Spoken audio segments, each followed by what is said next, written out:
پیلی تو وہ بہت ہو گئی تھی، پر یہ میلا رنگ پہلے اتنا چمکتا نہیں تھا۔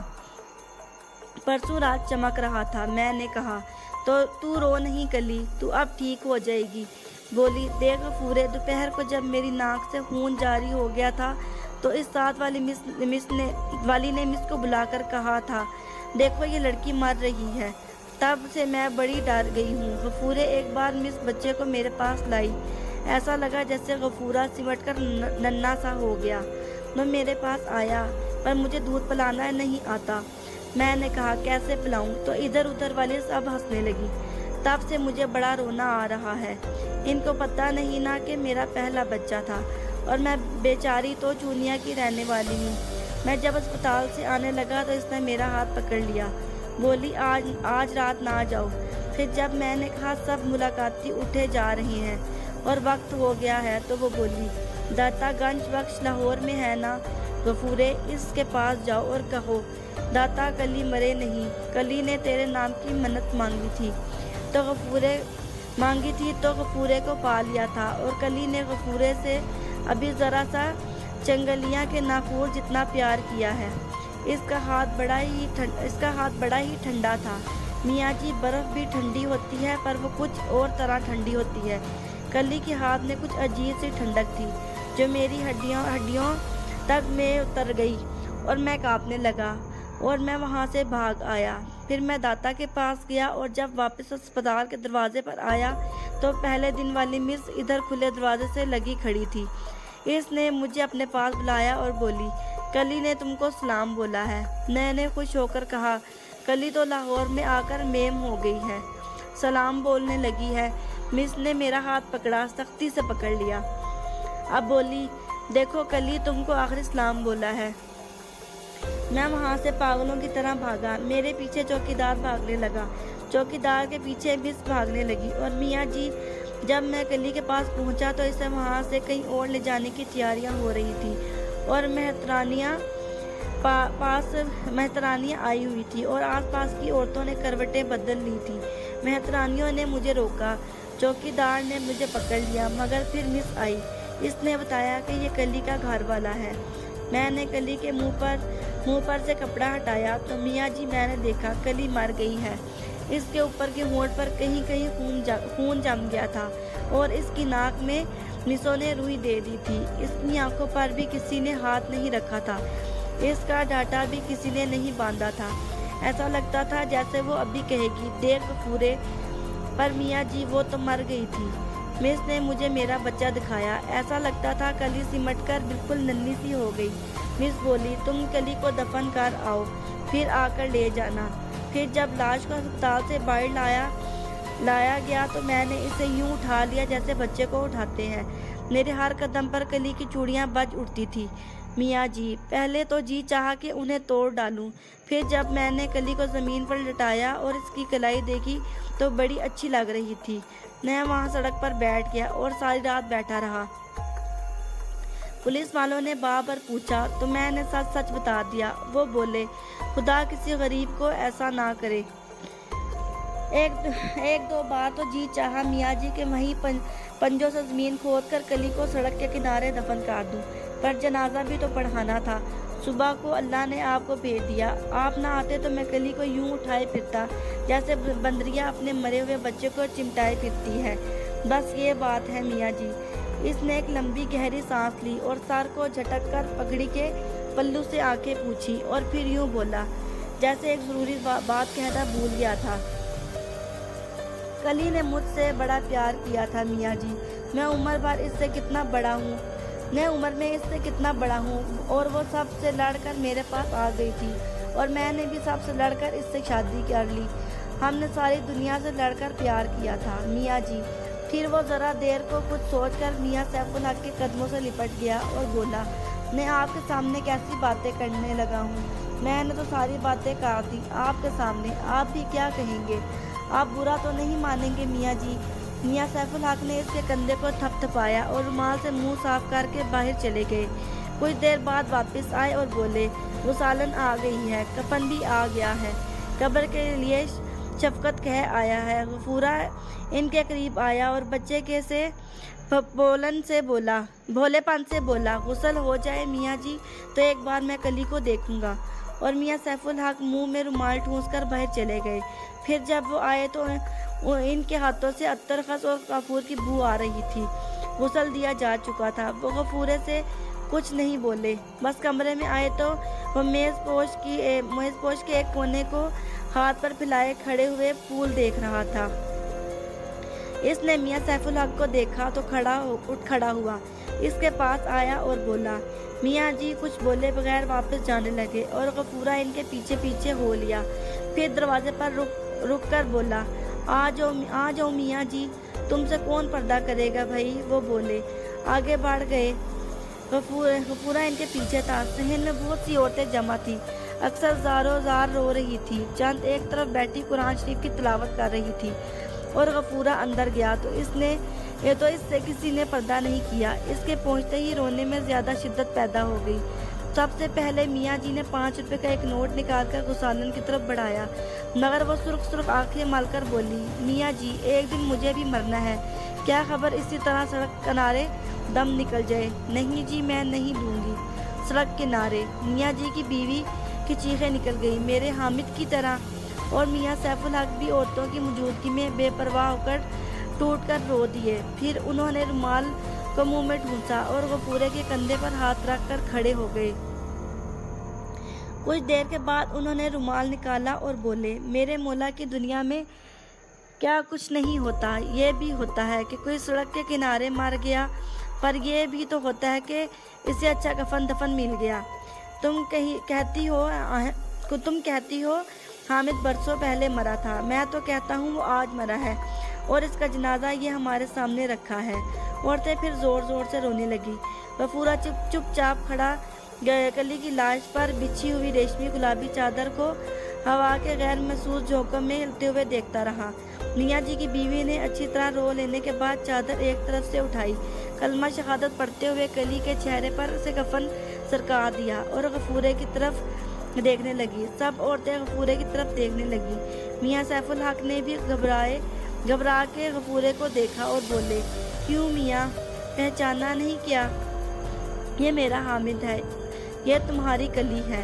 غفورے کی آنکھوں میں امنڈے ہوئے آنسو بھی جیسے سوکھ گئے تھے اور دیر تک پلکیں جھپکے بغیر کلی کے چہرے کو دیکھتا رہا اور عورتیں بالکل خاموش ہو گئیں۔ پھر غفورے کے جسم میں حرکت پیدا ہوئی، اس نے کلی کو چھونے کے لیے ہاتھ بڑھایا تو میاں جی کی بیوی بولی، نہ ایسا نہیں کرتے، بیوی کے مرنے کے بعد اب تم اس کے محرم نہیں رہے، تمہارا تو اس پلنگ کو چھونا تک گناہ ہے۔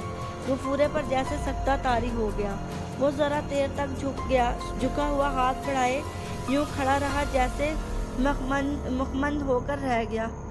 پھر وہ سیدھا ہو گیا اور کلی کے چہرے پر ٹکٹکی باندھے رکھی۔ اچانک میاں سیف الحق نے اسے دونوں کندھوں سے پکڑ کر جھنجھوڑ ڈالا اور بولے، رو، خوب رو، کھل کر رو، تم رو گے نہیں تو مر جاؤ گے، تمہارے دل کی حرکت بند ہو جائے گی، تمہیں سکتہ ہو جائے گا۔ حامد مرا تھا تو مجھے بھی ایسا ہو گیا تھا، یوں سمجھو کہ یہ 6 برس میں نے سکتے کی حالت میں گزارے، میں آج رویا ہوں تو جیسے نئی زندگی پا گئی ہے۔ میں ٹھیک ہوں میاں جی، غفورہ آہستہ سے بولا۔ پھر وہ چلنے لگا۔ وہ صحن کے اس کونے میں جا کر رک گیا جہاں کلی کو غسل دیا گیا تھا۔ اس نے مجرموں کی طرح میاں سیف الحق کی طرف دیکھا، پھر جھکا، ٹوٹی ہوئی چوڑیوں کے ٹکڑے چنے اور جیب میں ڈال لیے، اور عورتیں یوں ایک دم کڑک کر رونے لگی کہ باہر بیٹھک میں بیٹھے ہوئے اور گلی میں کھڑے ہوئے لوگ بھی ایک بار تو دہل کر رہ گئے۔ اور جب غفورہ چوڑیوں کے ٹکڑوں کو جیب میں ڈالے واپس آ رہا تھا تو میاں سیف الحق نے کہا، سب بیویاں ایک طرف چلی جائیں، میں فتویٰ دیتا ہوں کہ غفورہ اپنی بیوی کی میت کو چھو سکتا ہے، نہ چھو سکا تو پاگل ہو جائے گا۔ انہوں نے قریب کھڑی ہوئی بیٹی کے کان میں سرگوشی کی۔ غفورہ اسی سکتے کے عالم میں آگے بڑھا، کلی کے چہرے پر جھک گیا، اس کے چمکتے ہوئے زرد ماتھے پر سے ایک بال ہٹا کر اوپر گیلے بالوں میں ملا دیا اور بجائے اس کے کہ کلی کو مخاطب کرتا بولا، دیکھ غفورے۔ پھر وہ اسی طرح خشک آنکھیں اور زرد چہرہ لیے باہر چلا گیا اور میاں جی بولے، مجھے تو اس بد نصیب کی فکر پڑ گئی ہے۔ جب کلی کا جنازہ اٹھا تو اس کے ساتھ بہت بڑا ہجوم تھا۔ بہت بارونق نماز جنازہ پڑھی گئی۔ نہایت خوبصورت قبر تیار ہو چکی تھی تو غفورے نے جیب میں ہاتھ ڈالا اور ٹوٹی ہوئی چوڑی کا ایک ٹکڑا نکال کر قبر پر رکھ دیا، اور میاں سیف الحق لوگوں سے کہہ رہے تھے، مجھے حامد کے کفن دفن کا موقع ملتا تو میں اس سے زیادہ کیا کرتا، میں نے تو صرف اپنا فرض ادا کیا ہے۔ میاں سیف الحق جب قبرستان سے پلٹے تو ایک عقیدت مند ہجوم ان کے ہمراہ تھا، اور ہر شخص کی زبان پر میاں جی کی خدا ترسی اور نیک نفسی کے قصے تھے، اور سب لوگ اس بات پر متفق تھے کہ 14ویں صدی میں بھی آدمیت مری نہیں، ابھی اس میں زندگی کی ایک رمق باقی ہے، اور اس رمق کا نام میاں سیف الحق ہے۔ میاں سیف الحق یہ باتیں سنتے تو گھبرا جاتے۔ ارے بھائی، میں کس لائق ہوں؟ وہ احتجاج کرتے۔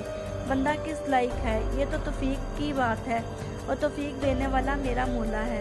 یہ تو سب میرے مولا کا احسان ہے دوستو۔ پھر ان کی آنکھوں میں عجیب چمکتے دمکتے سے آنسو آ جاتے، اور وہ ایک لمبی گہری سانس لے کر کہتے، میں نے ایک مسکین بی بی کو نہیں دفنایا، میں نے تو آج 6 برس کے بعد اپنے حامد کو دفنا کے آ رہا ہوں۔ میں تو ہر محرم الحرام میں اس تربت پر فاتحہ پڑھنے اور پانی چھڑکنے آؤں گا، اور لوگ اس کے چہرے کے ارد گرد ہلا ابھرتا ہوا دیکھنے لگے۔ اپنی گلی میں آ کر میاں سیف الحق نے لوگوں کو رخصت کیا۔ چند بزرگوں کو وہ بیٹھک میں لے آئے اور پھر اچانک بولے، غفورہ کہاں ہے؟ بیٹھک میں چاروں طرف نظریں دوڑا کر وہ گلی میں آ گئے، اور بلند آواز میں جیسے اپنے آپ سے پوچھا، ارے بھائی، غفورہ کدھر گیا؟ وہ گلی کے اس پار سڑک تک قریباً دوڑتے چلے گئے، اور انہیں اسی حالت میں دیکھ کر گھروں کو جاتے ہوئے لوگ ان کے آس پاس جمع ہو گئے۔ جانے وہ غفورہ کہاں گیا؟ میاں جی بولے، ارے ہاں۔ لوگوں نے ایک دوسرے کی طرف دیکھ کر کہا، وہ تو سارے راستے نظر نہیں آیا۔ واپس آ کر وہ سیدھے زنان خانے میں چلے گئے اور بولے، جانے وہ غفورہ کہاں غائب ہو گیا۔ لیکن ان کی بیوی نے سوال کا جواب سوال میں دیا، اب مجھے کب لے چلیں گے قبر کو دکھانے؟ لے چلیں گے، میاں سیف الحق بولے۔ اور دوسرے روز وہ اپنی بیوی، تینوں بیٹوں اور 4 بیٹیوں کے ہمراہ قبر دیکھنے گئے۔ کلی کی رسم کل بھی ادا ہوئی۔ 40ویں تک ہر جمعرات کو محلے کی مسجد کے امام صاحب کو دعوت پر بھی بلایا اور فاتحہ پڑھوائی۔ پھر 40واں بھی ہوا، اور اس روز حامد کی تصویر کو اس کی بہنوں نے ہار پہنائے، اور بہت بڑے نشیب کے بعد میاں سیف الحق کی زندگی بالکل ہموار لگ کری چمکتی ہوئی سڑک بن گئی، جو حد نظر تک خط مستقیم میں جاتی تھی، اور جس کے دونوں طرف قد آوار درخت سایہ کیے کھڑے رہتے تھے۔ وہ اس سڑک پر پھر سے کچھ ایسی بے تکلیفی اور روانی سے چلنے لگے جیسے انسان کھانا کھاتے وقت چاہے بات جنیا والا باقی کر رہا ہو مگر نوالا سیدھا منہ کو جائے۔ اب اس سڑک پر وہ فصیل بھی نہیں ابھرتی تھی جس کے پاس کبھی کبھی ٹھٹک کر وہ خلا میں گھورتے رہ جاتے تھے۔ اب حد نظر مطالعہ صاف تھا۔ یہ کوئی سال بھر بعد کا ذکر ہے کہ میاں سیف الحق الصلاۃ خیر من النوم کی آواز پر جاگے اور نیلا رومال کندھے پر رکھ کر مسجد کی راہ لی۔ صندل کی تسبیح پر استغفار کا ورد کرتے ہوئے پلٹے، شریف چرسی کی دکان سے بچ کر نکلے اور گھر آ گئے۔ قرآن شریف کے چند رکوع، دعائے گنج، العرش اور قصیدہ بردہ پڑھا۔ اخبار والے نے اخبار گول کر اس کھڑکی کے ٹوٹے ہوئے شیشے میں سے اندر پھینک دیا اور بولا، السلام علیکم میاں جی۔ سینے پر چھو کر میاں سیف الحق نے کہا، آ گئے میاں؟ وعلیکم السلام ورحمۃ اللہ، اور اخبار اٹھانے کو اٹھے۔ اچانک ایک بار پھر آواز آئی، السلام علیکم میاں جی۔